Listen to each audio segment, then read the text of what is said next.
Hello students, in this video lecture we study about convergence of sequences. Convergence of sequences. Definition.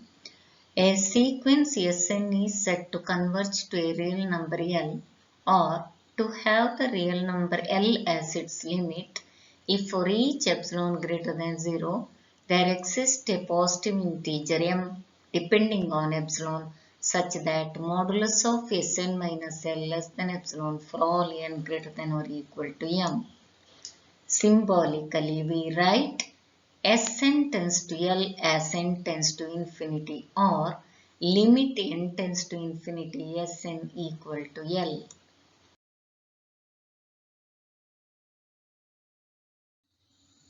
Students, here is a note for you. For any epsilon greater than 0, at the most a finite number of terms depending on the choice of epsilon of the sequence can lie outside modulus of Sn minus L less than epsilon. That is if and only if L minus epsilon less than or equal to L plus epsilon for all n greater than or equal to m.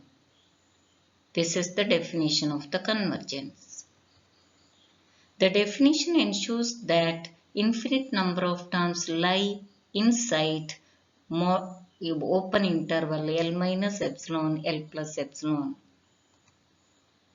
It may therefore be observed that if we can find even one epsilon greater than 0 for which infinitely many terms of the sequence lie outside L minus epsilon, L plus epsilon, then the sequence cannot converge to L.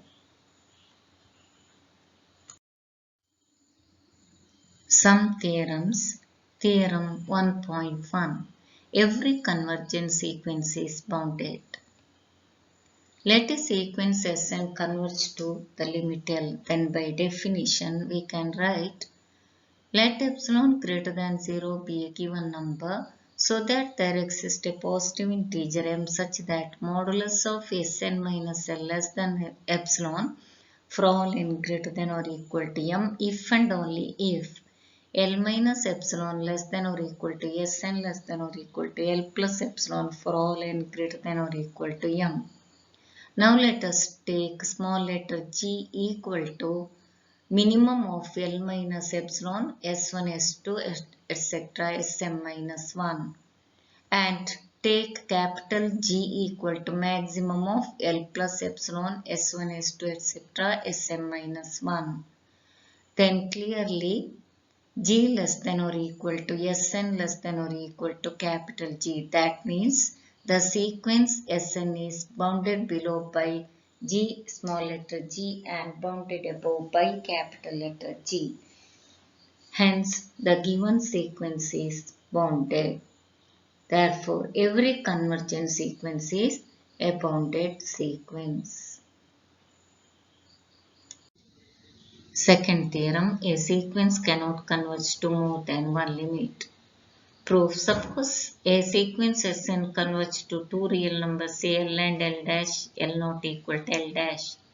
Let us take epsilon equal to 1 by 3 mod L minus L dash which is strictly greater than 0 because 1 by 3 is positive as well as mod L minus L dash is always greater than 0 because L not equal to L dash. Since the sequence converges to both L and L dash, we can find out two integers, that is positive integers, m1 and m2 such that modulus of Sn minus L less than epsilon for all n greater than or equal to m1, that implies L minus epsilon less than or equal to Sn less than or equal to L plus epsilon for all n greater than or equal to m1, that is equation number 1. And mod Sn minus L dash less than epsilon for all n greater than or equal to m2, which implies L dash minus epsilon less than or equal to Sn less than or equal to L dash plus epsilon for all n greater than or equal to m2, that is equation number 2. Now from equation 1, Sn belongs to the open interval L minus epsilon L plus epsilon so that a finite Number of terms of the sequence lie outside that open interval L minus epsilon, L plus epsilon. Also, the intersection of two intervals L minus epsilon, L plus epsilon and L dash minus epsilon, L dash plus epsilon is empty. Therefore, the open interval L dash minus epsilon, L dash plus epsilon can contain at most a finite number of terms of the sequence, which contradicts equation number 2. Hence, the sequence cannot converge to two limits. Theorem 1.3. Every convergent sequence is bounded and has a unique limit. This theorem is the combined form of the previous two theorems 1.1 and 1.2. Thank you for watching this video. Thank you all.